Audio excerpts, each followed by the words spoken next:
there were many dangers in the 70s and 80s in Korea, but we learned how to get on the city bus and go across the city of 11 million people to do whatever we needed to do.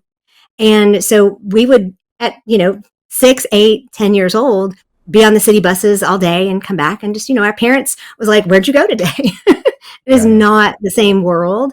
I think now in Korea it's still just as safe. If you watch, I watch K-dramas because it makes me feel at home. But if you watch some of these shows, you'll see their young children in their school uniforms out at academies till 10 o'clock at night, and they're riding the buses home. But having that uniform on means that all the adults are looking out for them. All the adults are making sure they get home safe. Exactly. And so it's just a very different culture that I was raised in. Hello, I'm John Brink, and we are podcasting on the Brink, downtown Prince George, British Columbia, Canada. And for all those people watching us from around the world, they say, okay, we know where Canada is, that's good. And British Columbia is on the west side, we know that part. And we have heard about Vancouver. Where is Prince George? Well, Prince George is about 500 miles, 800 kilometers north of Vancouver. And it puts us in the center, exact center, north, south, east, west, in British Columbia. An amazing region, lots of forest, lots of nature, lots of lakes. Within 50 miles of Prince George, we probably have 100 lakes. And there is not a day that you go by here that you don't see wildlife of some sort, bears, caribou, moose, deer, foxes, and you name it, we have it all here. Living in nature, that is as natural as you can get it. Today, a special day, and our guest today is Andrea Johnson, and Andrea is a very interesting person. She empowers, she is in the business actually of just looking at your bio, because it's so extensive.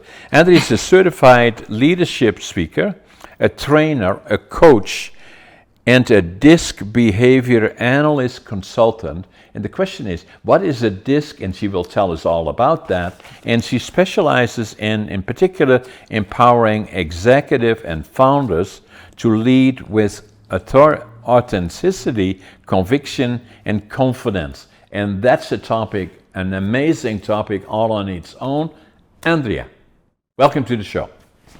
Oh, John, I am so excited to be here. Thank you so much for having me. This is a real treat. So we podcasted about 2 or 3 months ago. I think I was a guest on your podcast, and Yes. so we just kind of follow up on all of those things. So now you have a very interesting background, because tell us about where were you born, and then how did it take you through life up to this point where you then started to become in the career where you're very successful now? Sure. You and I both don't live where we grew up. Exactly. And when you were talking about where you are, I had to look it up when you and I first met and we first started talking. And I was raised in Seoul, South Korea. My parents were missionaries back in the 80s and the olden days, right? And Right. I was raised in an international community. So I went to school with kids from 65 different countries, which meant that I heard all kinds of languages walking up and down the halls. And it was a really neat environment that gave me a perspective and a worldview that is different from what most people get when they are raised and live in one place. And so I went to school in Korea, graduated from high school, came back to the States, went to Also still in college. Korea then, right? You Say went that again? you went to schooling right up through high school. Yes, So you I were there did. for quite a while. Did you speak then their native language, or how did he teach you? So I was in an international school, and there are international schools all over the world. I Right. was in one called Seoul Foreign School, but my first year there, I was there third grade through, so American school was third grade through 12th grade. Right. I did have a couple of years on furlough in the States, but my first year there, they actually still included Korean language in the curriculum. So I learned all of my alphabet and all the basic stuff. So 내가 한국말 조금 알아요. And so I speak a little bit of Korean. But I tell you what, I have rediscovered it. And so I am on day, I think, 78 of Duolingo. I'm back in Korean. And because it's something that is innate in us when we're younger, when we learn these languages and we hear them, it makes us much more able to do so in the future. It kind of gives us a lingual dexterity, and Right. so no, I was in an English speaking school, but I was in kind of in the community. We lived in the community. There was a woman who worked in our home because part of what we did was we employed a couple of people on purpose to minister in a way. Right. I guess you could look at that in different ways. But so I always had a woman in my home that we spoke what we called Konglish, which was like half Korean, half English. Interesting. And yeah, and so we learned as kids, it was very safe for us there were many dangers in the 70s and 80s in Korea, but we learned how to get on the city bus and go across the city of 11 million people to do whatever we needed to do. And so we would, at, 6, 8, 10 years old, be on the city buses all day and come back. And just, our parents was like, where'd you go today? It is Yeah. Yeah. not the same world. I think now in Korea, it's still just as safe. If you watch, I watch K dramas because it makes me feel at home. But if you watch some of these shows, you'll see their young children in their school uniforms out at academies till 10 o'clock at night, and they're riding the buses home. But having that uniform on means that all the adults are looking out for them. All the Yeah. adults are making sure they get home safe. And so it's Exactly. just a very different culture that I was raised in. So, yeah. Now, Seoul is the capital of South Korea, and it's relatively close. As I've never been there, close to the hmm North Korea border, right? hmm Not all, and it's a big city. How many people in Seoul? So I want to say when we quote 11 million. So I want to say that when I was there were times that the population has fluctuated. Seoul is about 40 miles from 50 miles from the DMZ. It's Yeah, pretty close yeah. because it literally was kind of the center of the country. And then it was It basically used to chopped be. in half. Yeah, And so now it's in the northern part of the southern part of the peninsula. But I don't know the exact number. I want to say it's close to 9 or 10 million, but it's so spread out that yeah, even the place where I live that was on the edge of the city in the 70s and 80s is now very much incorporated. The airport that we came and went out of is now kind of like the local airport in town. And you have to travel outside of town all the way to Incheon to go to the big international airport. And right. so there are things about it that just natural city spread. So the interesting part about your life, my life, and similarities is that the foundation for you has been Korea in combination with the family that you grew up in, hmm missionaries to a certain extent, and then at the same time speaking English combined with Korea that became in the culture became part of your foundation. And like for myself, I was born in Holland in 1940 and grew up in Holland, but not just in Holland, a small city, a small country actually, about 18 million people altogether, somewhere around in that area. And I grew up in the northeastern part of Holland, where they spoke a dialect very unsimilar to High Dutch. So it lays kind of a different foundation, and the culture was mm different to a certain mm. extent than Holland. And then when I was 23, I went to Canada. But still, the foundation of where I grew up is still very much part of my life. Mm. It really does affect you. And when I when I left Korea and went to college, I kind of wanted to fit in, and I didn't want to acknowledge that. And so I became very much assimilated into the culture of Texas, and I really wanted to be. Um, I just didn't want to stand out. I wanted to be like everybody else, and Exactly. it was difficult for me. It was very difficult for me emotionally. But you say we're part of two different cultures. We call that third culture, right? We call that a third culture person because I'm not Korean and I'm not truly American. I am an American citizen, but I grew up with this amalgamation. It's not just Korean for me. It was all these kids from different countries in my school. So it was very much third culture, and it's unique, and we never can find that again, right? I mean, it's just, if you look for it, you're going to be disappointed. But when I turned 50 and I started really looking at, I mean, I had some big things happen in my 50th year. I lost my mother to breast cancer, and it really made me look back and say, if I'm going to live 50 more years, is this how I want to do it? And so looking back, I said, I think I need to really kind of look at what I gained, not just saying, well, that's a part of me that I don't want anymore. What did I gain, or what have I lost by not incorporating that? And I learned about myself that there's a lot more Eastern way of thinking that I have. There's a lot more Eastern way of looking at family that I have, a lot more Eastern way of looking at theology, and I'm less Western than I thought. And so there are things about me that are imprinted because of the culture where I lived and breathed and moved and did all of those things for 10 years. So if you say Eastern, you mean Asian, meaning Korea in particular, that particular background, that particular culture, right, had so much of an effect on you, still is to a certain extent, right? Sure. And there are some... Yeah, go ahead. Well, there are some basic Eastern-Western differences in the way we view the world, starting like at Istanbul going east, and kind of looking at, if you even look at the church, Western church, Eastern church, it's just different. And it's very Enlightenment in the West, much less, scientific method, a little bit more willing to be spiritual about things and seeing, the unseen, and willing to we don't have to have a concrete answer about everything in the East. It's okay to have questions. So I find that is a better definition, but yes, for sure, because I was raised in Korea, it's very much Far Eastern, you might call it. Yeah, it's interesting in a way because, for you don't, here in Canada, and the same in the States to a certain extent, is that if somebody says, oh, where were you born? And, I said, well, I was born in Holland. So, yeah, and there is nothing. I say, oh, I know a lot of Dutch people, blah, blah, blah. But Korea is saying, where were you born? Korea, really? So because it's just, it's just a culture, a country, the same as, in particular, Korea, likely. I don't know too many people that emigrated. Japanese, yes. Chinese to a certain extent, but not Korean integrating or emigrating to either the United States or Canada. Did I get that right?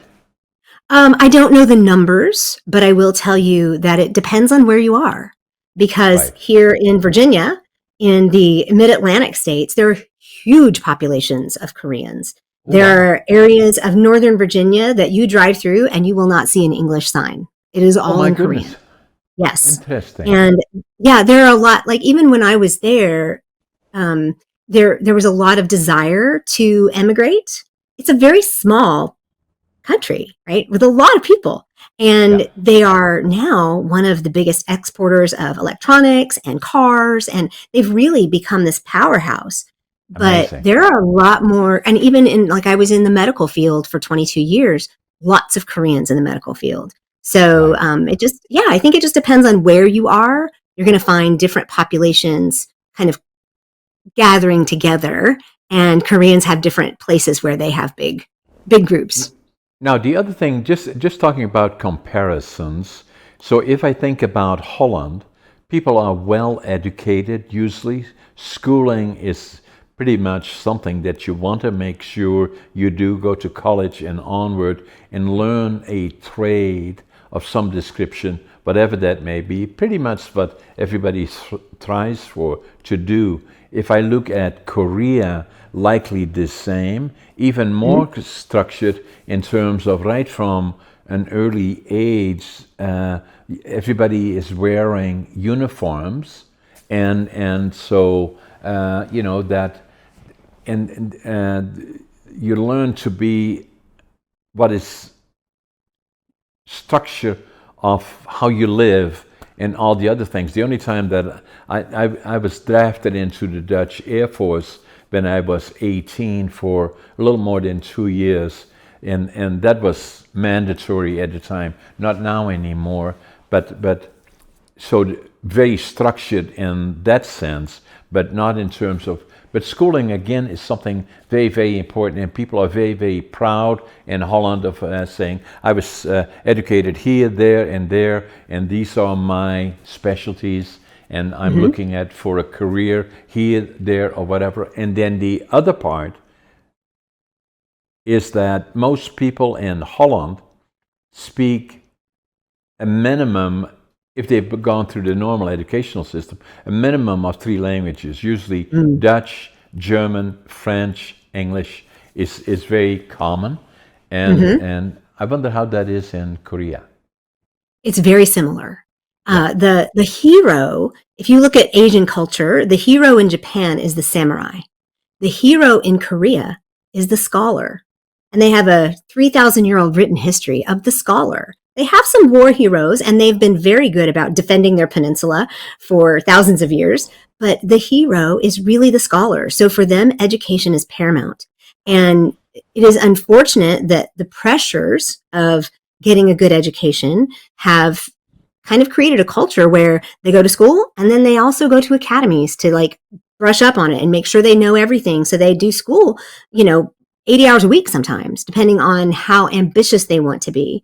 And then once they take these entrance exams for colleges, I don't know what the statistics are now, but they have been in the past very high at the college entrance exam dates, because if you don't pass, then it's an honor-based society as well. So if you don't pass, then you have dishonored your family.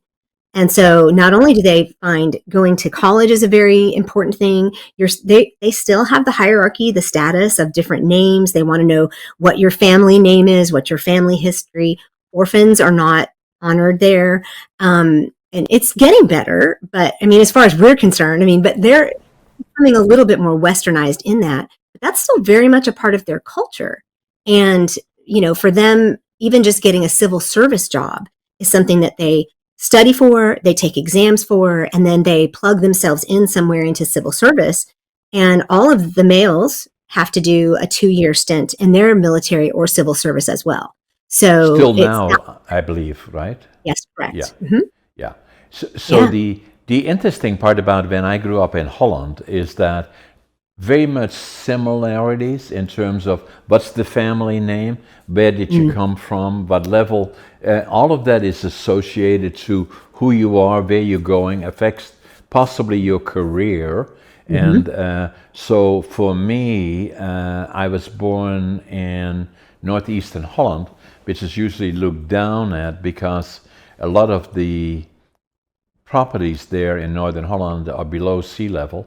Probably 40% of Holland is below sea level. And so, but a lot of farming going on and a lot of farm laborers. So my dad's side of the family were farm laborers and kind of looked at it that way. And they usually remained in that background. And then my mom's family had a store, so they were a little bit higher in the picking order. And then they also look in terms of training, education, where were you born, what do you speak High Dutch or dialect was looked at a little bit of a liability. And so in my case, I was an absolute total basket case because I grew up in northern Holland speaking dialect and looked at it as a farmer.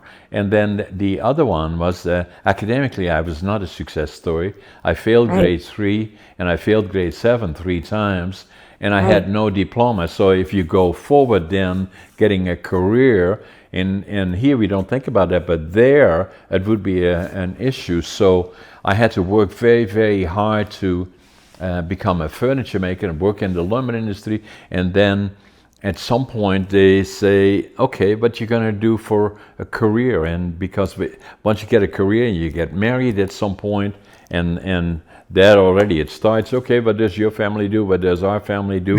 Because they try to marry in the same level. And then once you get a job or you want to go to the bank and you get something, then it's always a question, where are your diplomas? Well, I didn't have any.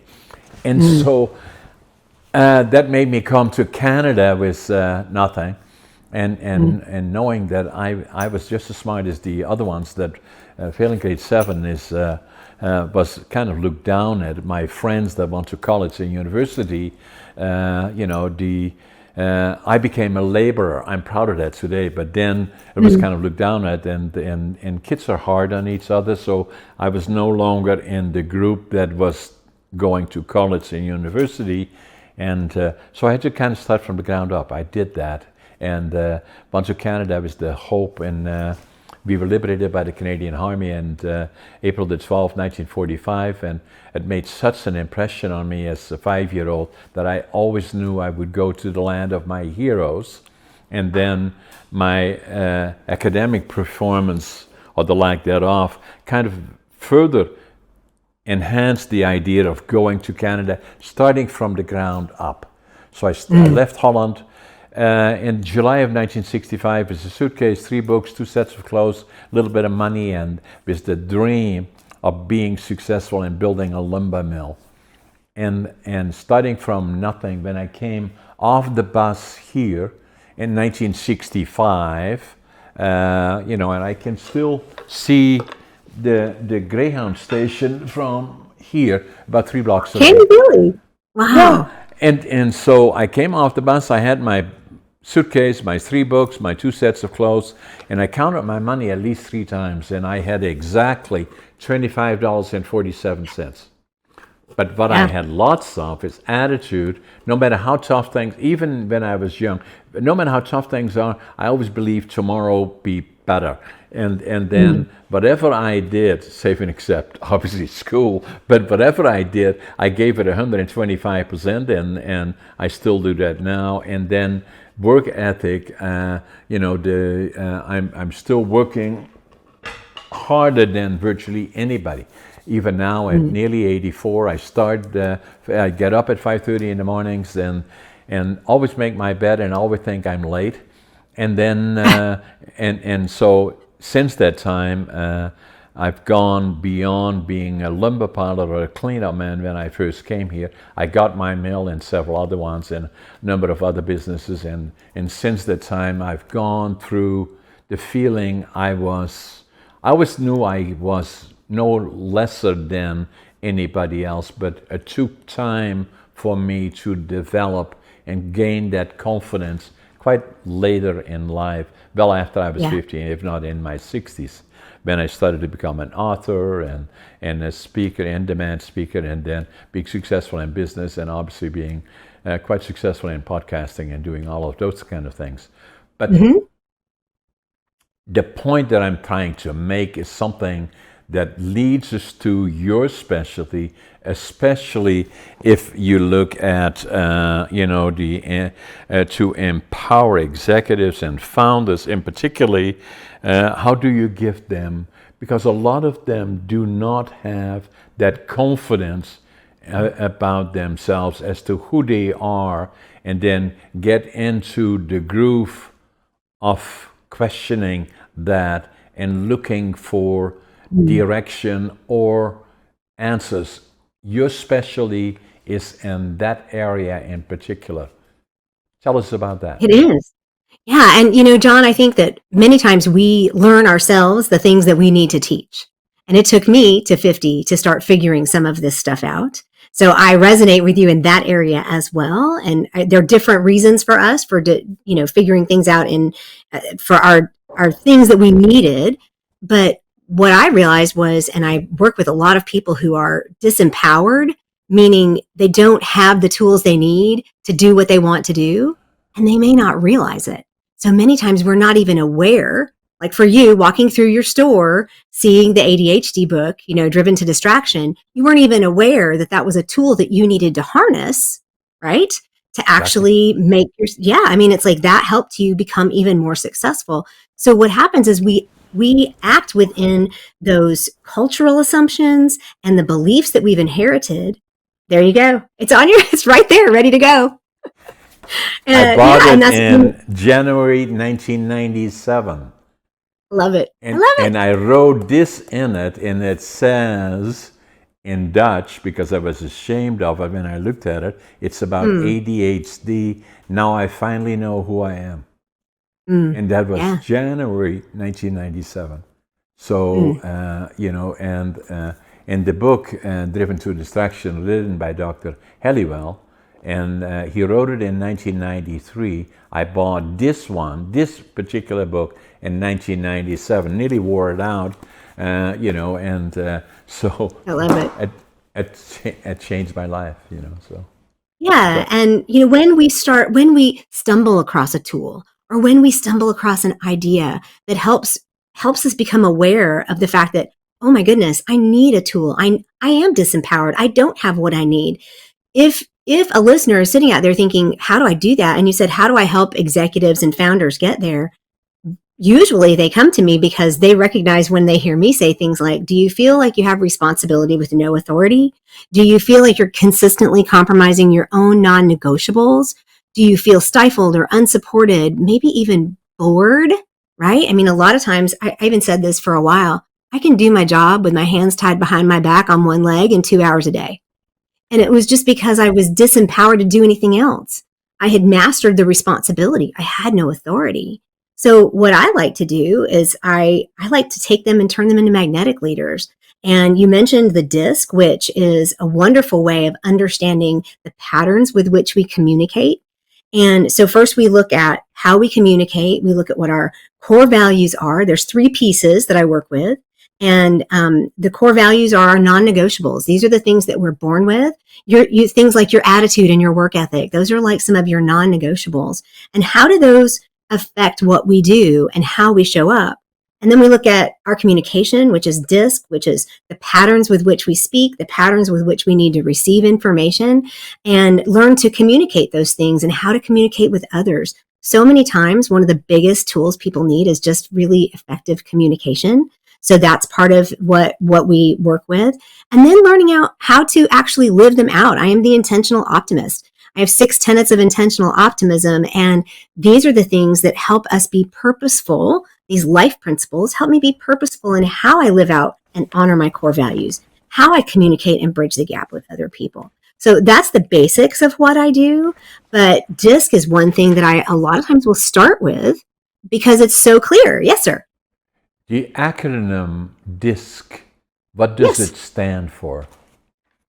Well, it is literally, it's what you said, it's an acronym, and it stands for these 4 pieces of the different personality types.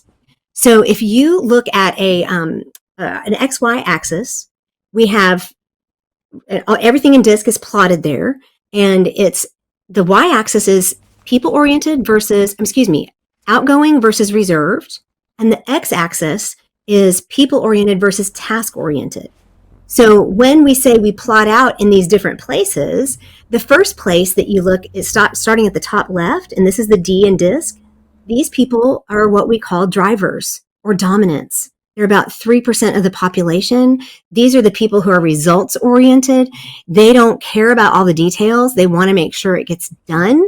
They want to make sure that everything happens appropriately. And if you try to give them a story, they're going to shut you down and ask you for the too long didn't read, right?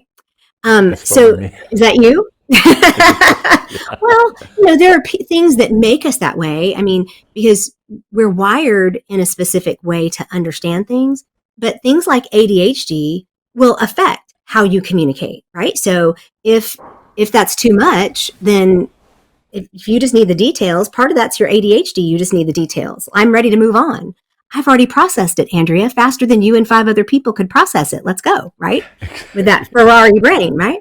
So they're about 3% of the population, which is, I think, is kind of good, because if we had a bunch of drivers all the time, it would be really hard to drive any bus, right? I mean, it would just be too many drivers on the bus. So you need a good driver on your team.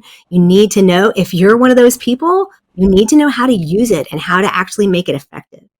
The top right-hand quadrant are the I's, which these are people-oriented and outgoing. These are the influencers and the ones who make things happen. I'm a high I, right? I usually wear yellow. I actually have my yellow watch band on. It's just a very sunny personality. We're about 11% of the population. We usually are the life of the party. I can my best and most effective way of diffusing conflict is through humor.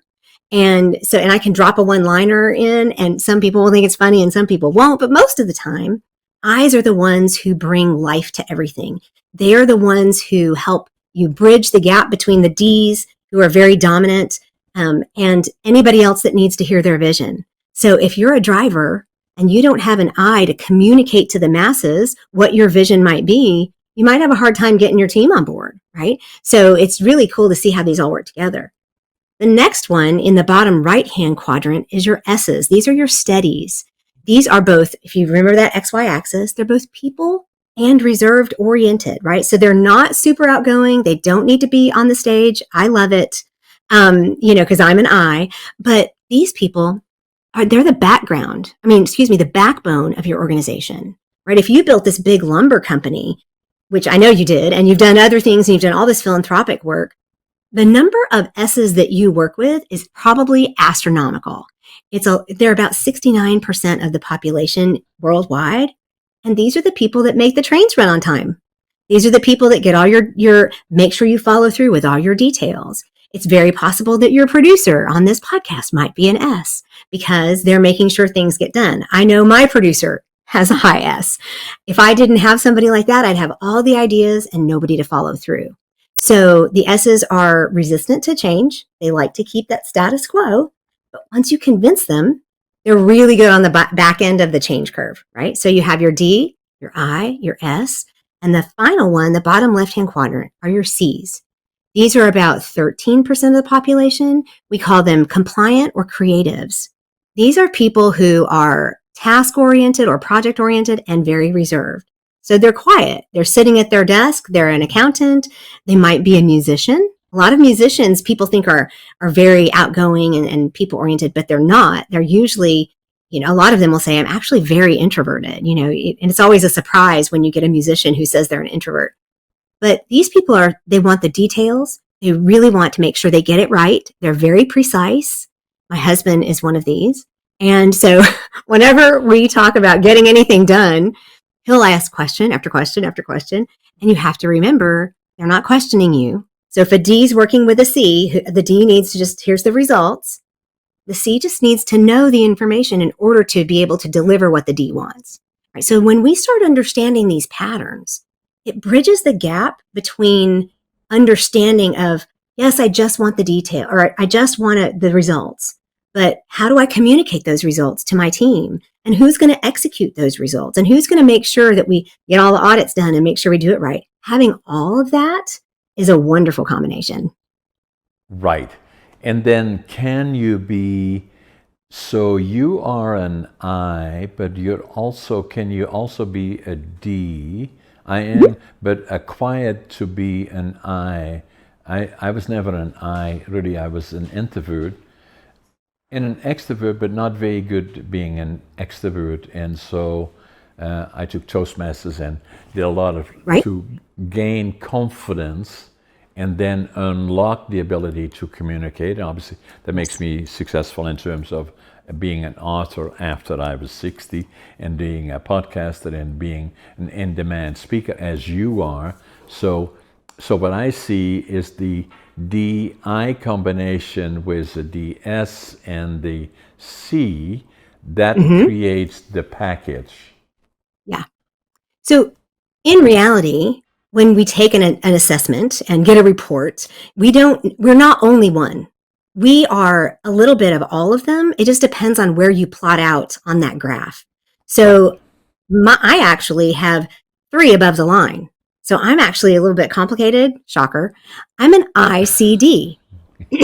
So I tell people that I work with, I say I'm a definition of a non-team player. I don't have any S. My S is really, really low.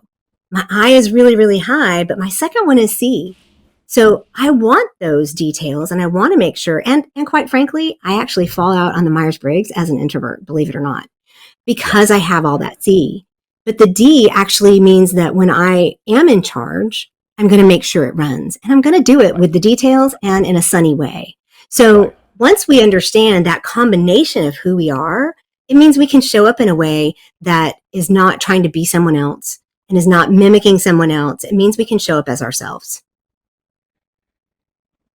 Very interesting. So the key again is communications, critically important, right? And I think highly, so. yeah. I believe, and actually, I'm doing a book right now. The last book I wrote, I don't know if I showed you this one here, Living Young, Yes. Dying. Yeah. So that came out about 2 weeks ago. I'll make sure you get a copy of it. Oh, And thank you. yeah, it's a picture of me in my mid 80s, or at the time, I'm right now nearly 84 and training for, I'm the oldest competitive bodybuilder in North America, training for the Arnolds. But I love it.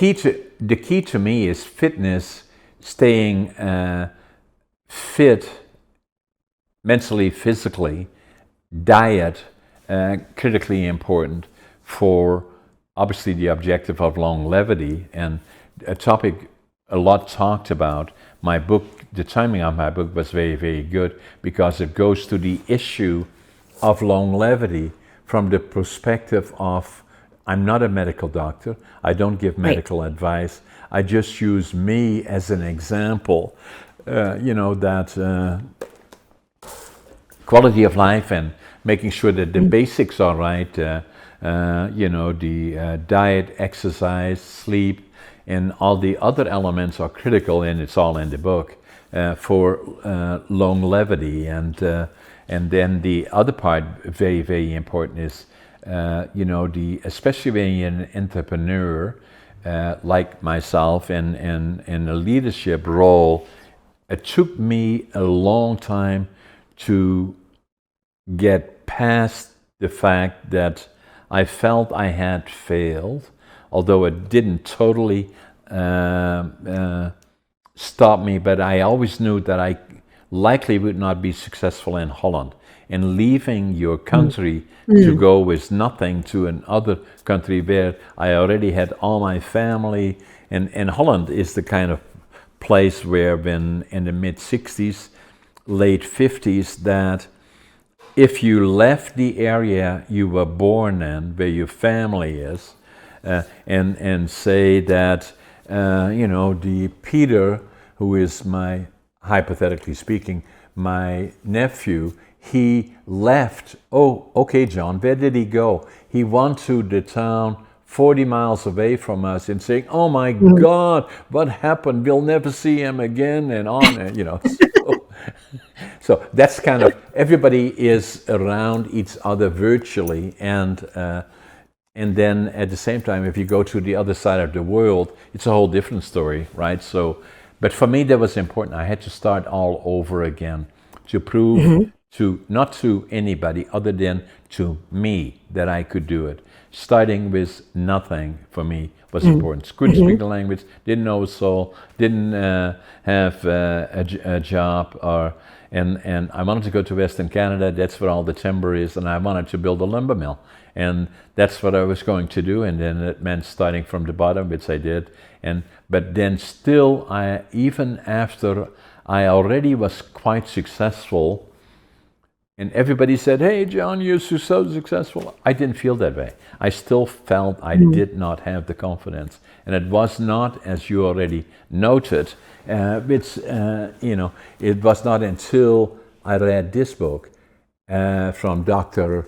Hallowell on the Driven to Distraction that it changed my life, because now I knew who I was, and it took me quite a number of years. It took me 5 years before I would go to my doc that delivered our 2 daughters and was a personal friend, and I was then already 62 years old. I went into his office and he said, hey John, why are you here? I said, I think I got ADHD. And we looked at it, and yes, I do. And that's when I started to understand ADHD, got to know about it more and more, and then felt I had an obligation to communicate about it, what it meant to me, and the myth around ADHD and the stigma. And so I wrote a book about that, ADHD Right. Unlocked.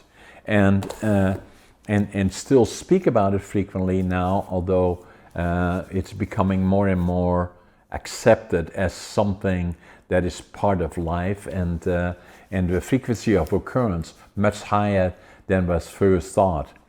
Actually, what I did is my podcast 289, 203, the podcast, I podcasted Dr. Helwell, who is the most successful writer, did about 18 books, different books, is ADHD, 5 on them on distraction, and so an amazing individual, and so we were talking in the podcast about, I said, I believed, he's the expert, not me, that the frequency of occurrence was thought to be somewhere around 8 to 10%. And I thought, after I read more about it, that it would be likely. I suggested to Dr. Helwell close to 20%. He said, no, John, it's more than 25%. And I agree with him. And then, but it was a very, very interesting podcast, 203. So for me, just coming back to the story, it took me then I already was 62. And then the other things happened that I was not a good communicator. I was good communicating in my little circle, but I did not have the confidence to do it in a broader sense. And by pure coincidence, my ex-sister-in-law taught me into going to Toastmasters. And Toastmasters, again, for our friends watching around the world, Toastmasters has been around for many, many, many years, 20, 30, 40 years, and substantially in North America, but also in other areas where we learn to, they ask me, what is Toastmasters all about? Well, it's not about speaking only, it is more than anything about listening, becoming a good listener, and the other part is thinking on your feet. And combining it, creating that confidence. I was a Toastmaster for 10 years and rose to the level of becoming a distinguished Toastmaster, which is the highest level. And not everybody goes there because they are taking as much from Toastmaster as what they need. For me, it was important to go all the way. And that part, through coincidence, changed my life. But by then, already I was well into my 60s.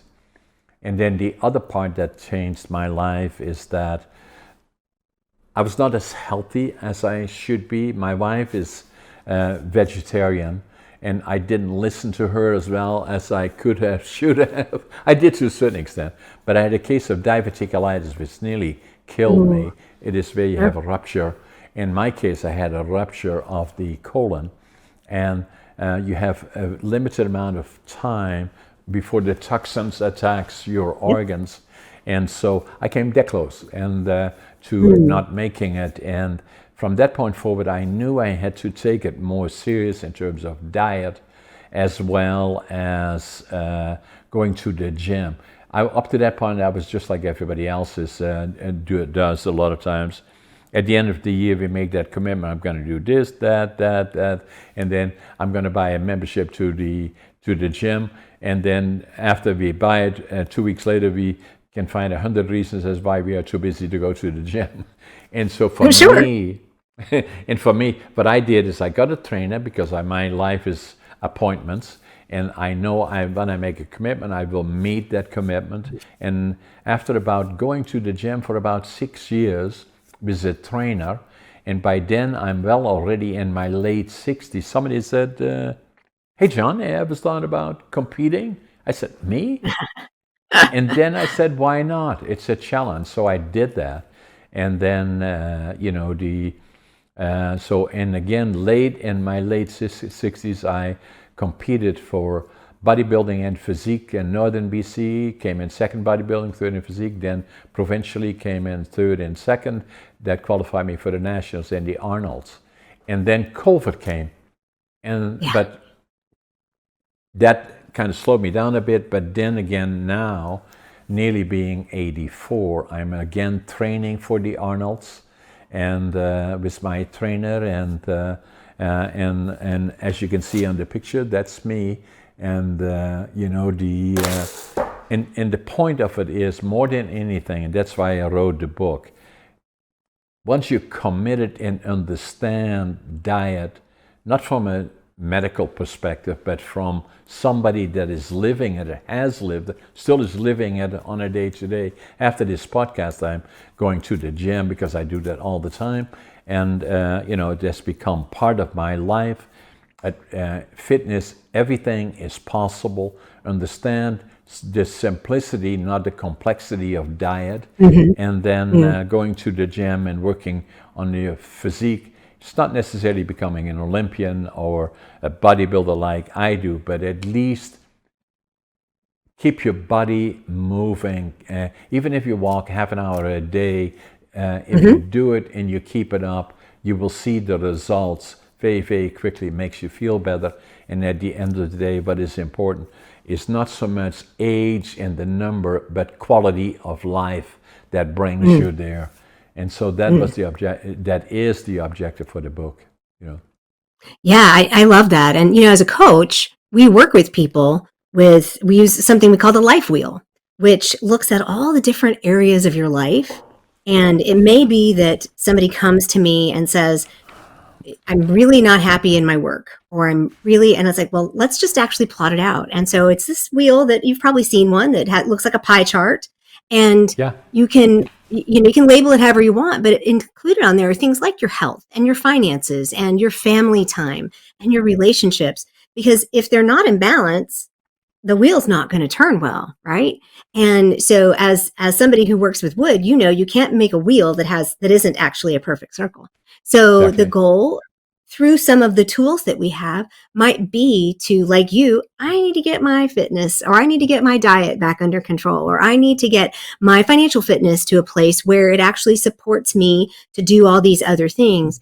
And that's the kind of the coach aspect of what I do, is I help people look at things from a holistic perspective, because we're whole people. We're not just communicators. We're not just money makers. We're not just parents. We're whole people.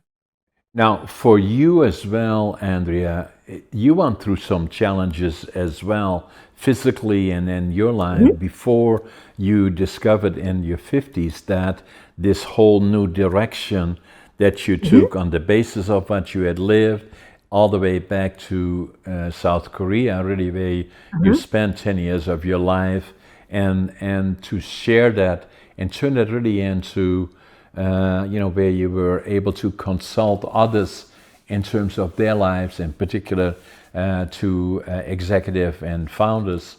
So share some of those things with us.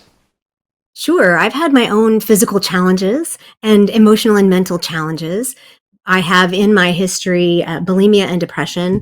I shared earlier that being in Korea, there were challenges. It was difficult. It was a little bit scary. The 70s and 80s, there were some things that happened between the North and the South that were a little spooky.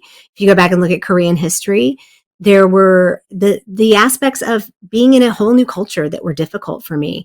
And, my parents did the best they could with what they had, but I personally developed bulimia starting probably at about age 10.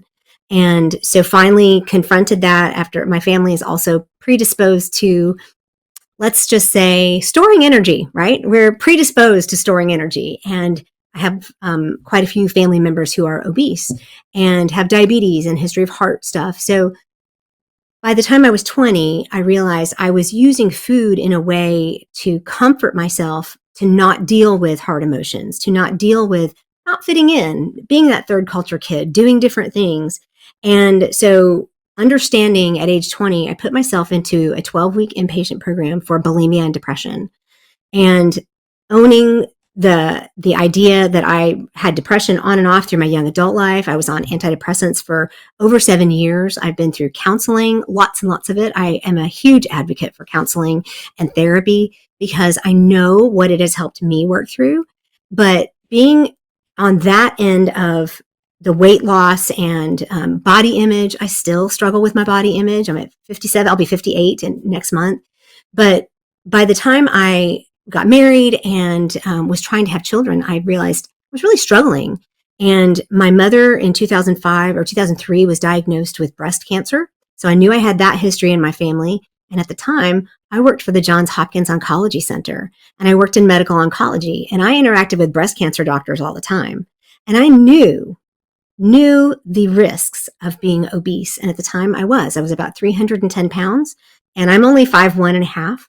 So it was a little bit, that was hard for my frame to carry, but I was having a real hard time. And there's a lot of science now about what happens with our hormones secreted with our fat cells, and that many times it is very difficult for someone who's morbidly obese to actually lose that weight because our body's fighting against us. And it's not just calories in, calories out. There's lots of things that go along with it. And there's lots of amazing research about vegetarian and vegan diets and how they can reverse diabetes. And it's all just fascinating.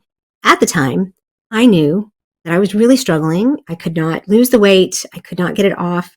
And I couldn't get pregnant. We'd been married about 10 years at that time, and I really wanted to be a mother. And so I looked into gastric bypass and had gastric bypass 19 years ago in March. And I'm kind of a poster child for gastric bypass. You have to change the way you eat. You have to change the way you think. I still struggle, like I said, with body image. There will be times, John, I will walk by a mirror or a window, a shop window, and realize I'm looking at myself and not understand that I'm looking at myself. Our brains do interesting things. Right. Just like you said, there's still times you struggle thinking about being a failure. But I don't know. I have a friend who thinks that perhaps all of my weight loss stuff put me into early menopause. But I actually started menopause. I went into perimenopause about 36. So this was right about the time that I had gastric bypass surgery. I think my mother's history was probably something we didn't fully understand. But when I realized I couldn't have children, I was told at 39, you have a 13% chance of a live birth with in vitro fertilization. Well, I had been raised with lots of adopted people. I had been raised with lots of people who their families had been created in different ways other than just having a biological child. And it just felt very natural to me. And I told my husband, I said, adoption's 100%, right? In vitro fertilization, which is difficult and it's not benign and it's not guaranteed and it's really expensive, which adoption can be as well, it's only about 13%. So we decided we would pursue adoption. And when I was 42, our son came into our lives, which was a big shock. Talk about things that you're not prepared for. I got him at 9 weeks old.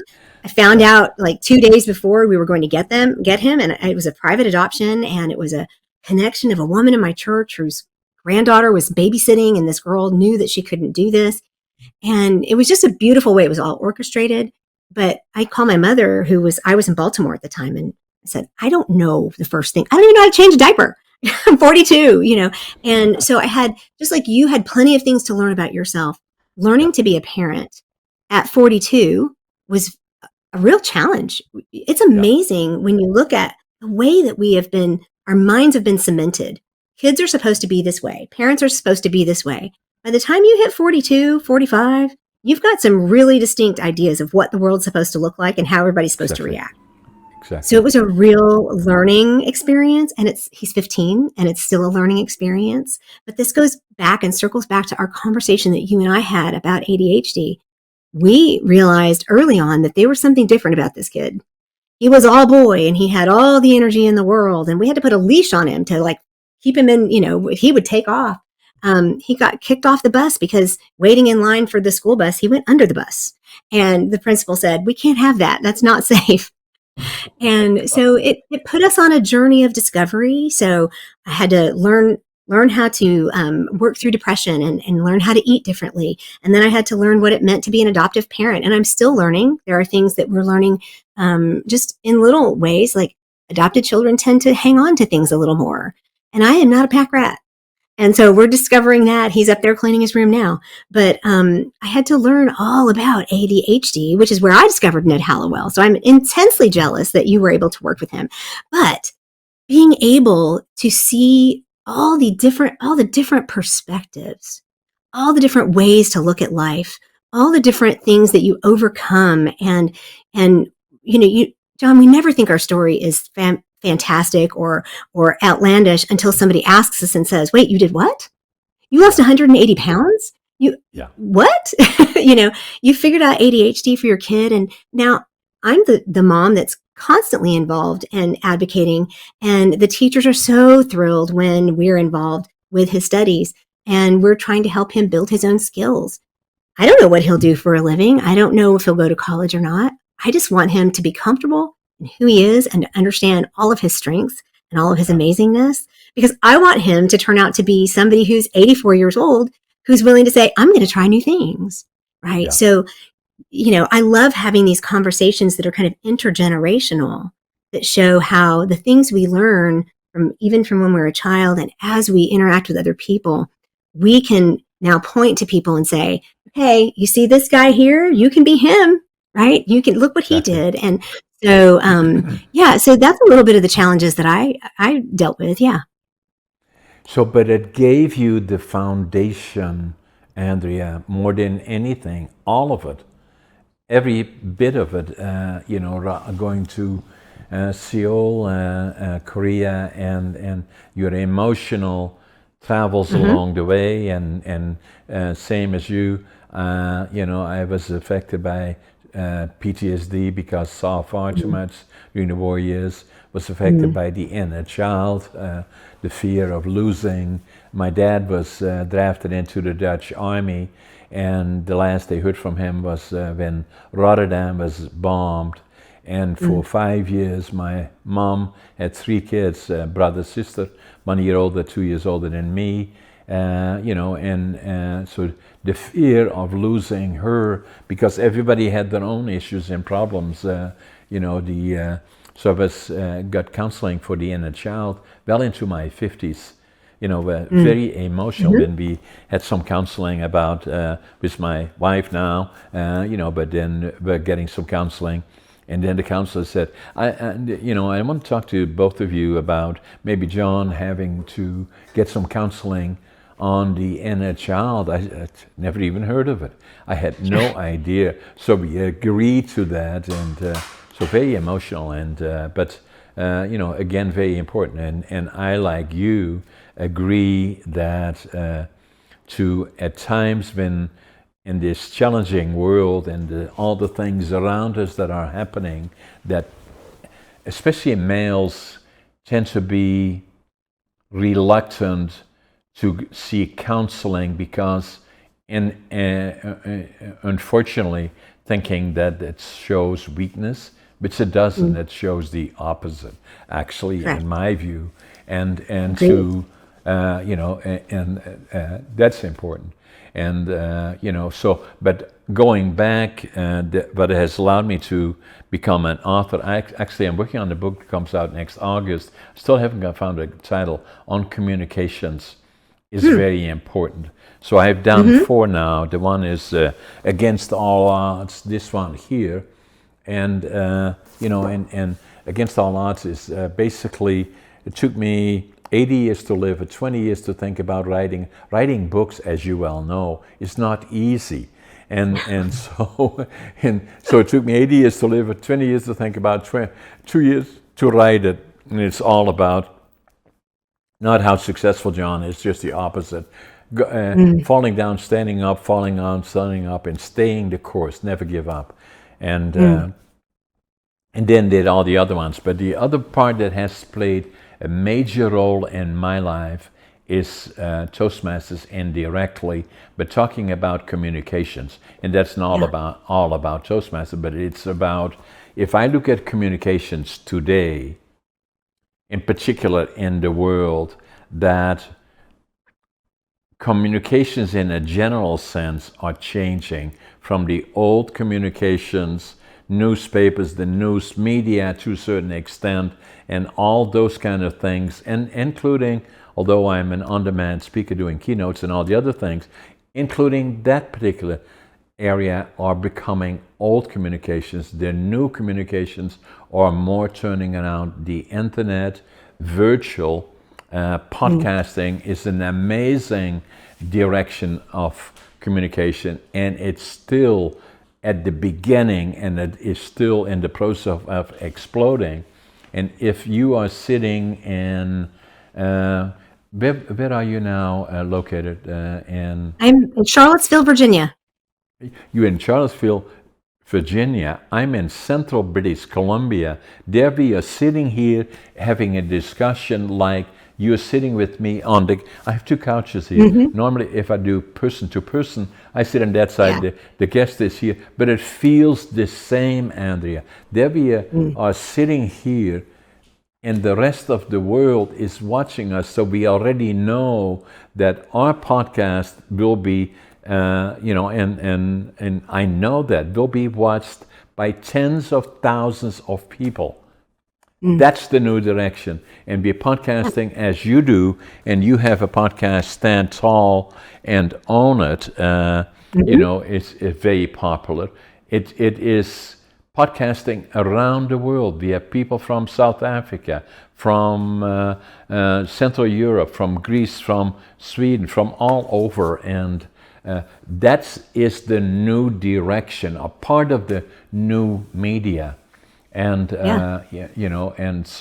and I'm very, very excited about it. And maybe talk about that a little bit in terms of your podcasting, but also how do you communicate with either clients that you now have or that you will have looking forward. Sure. From a pure communication standpoint, one of the things I like about people understanding DISC is that when you know yours, you can actually recognize patterns in other people. Like, it didn't shock me that you said, "Oh, I think I'm a D." That's not a surprise, right? Because I'm used to looking for it. But Yeah. when the whole point of communicating is to know who I am and then to communicate in the language that you need. And so when we do that as leaders, when we do that in our families or in our teams, it means that the communication, no matter what medium we use, it means that what we're actually doing is communicating in a way that other people will understand.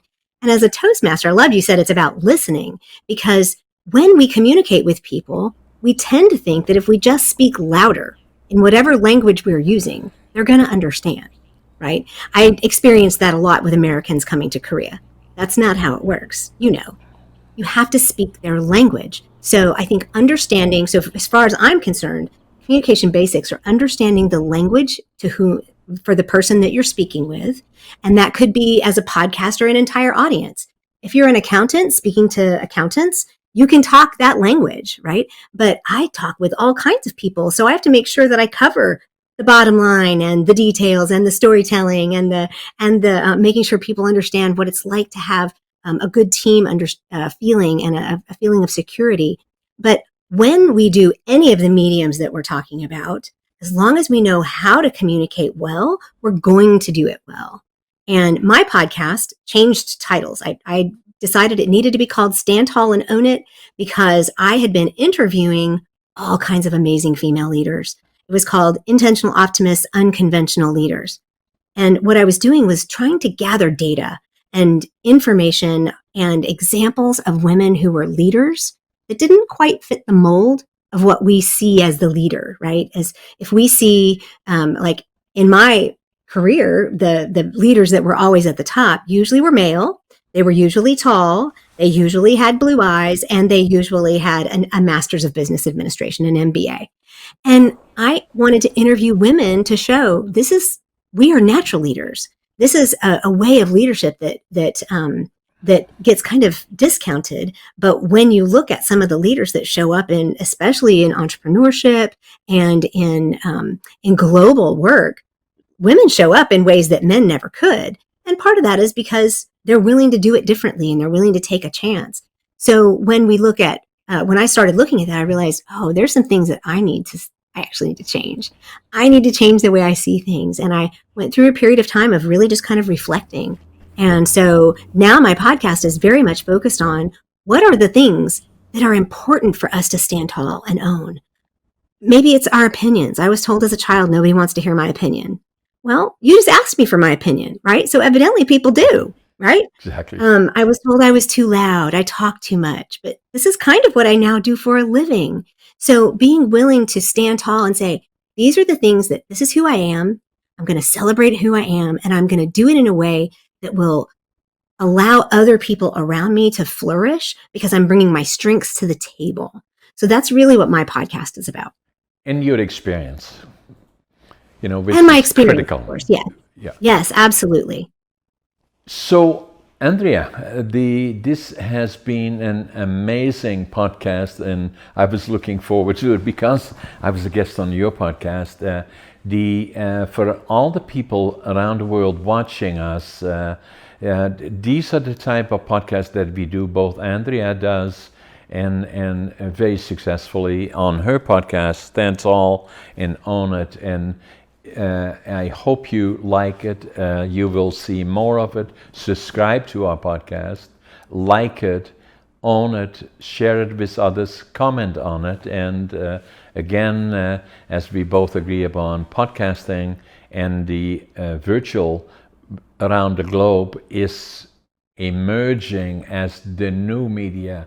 And it is very, very exciting, and we encourage people to watch our podcast. If you could, how do people contact you, Andrea? Well, I am the Intentional Optimist. So it's very easy to find, theintentionaloptimist.com. And right there, you can get my LinkedIn and Instagram or Facebook. You can email me, Andrea at theintentionaloptimist.com. If you DM me through LinkedIn or Instagram, I'll reply. Just let me know that you heard about that here on the Brink, because then I'll know you're not spam, and I'll be able to email you or message you right back. But I'm a one-man band, so I respond to everything that comes through my door, and I love meeting new people. So please reach out. Andrea, it was a pleasure and a privilege. Let's make sure we stay in touch. And Yes. again, as always, the podcast will come out no later than tomorrow morning, maybe as late as even later on today. So let's make sure we stay in touch. And again, thanks Yes, for being please. part of my podcast. Thank you. It is my pleasure.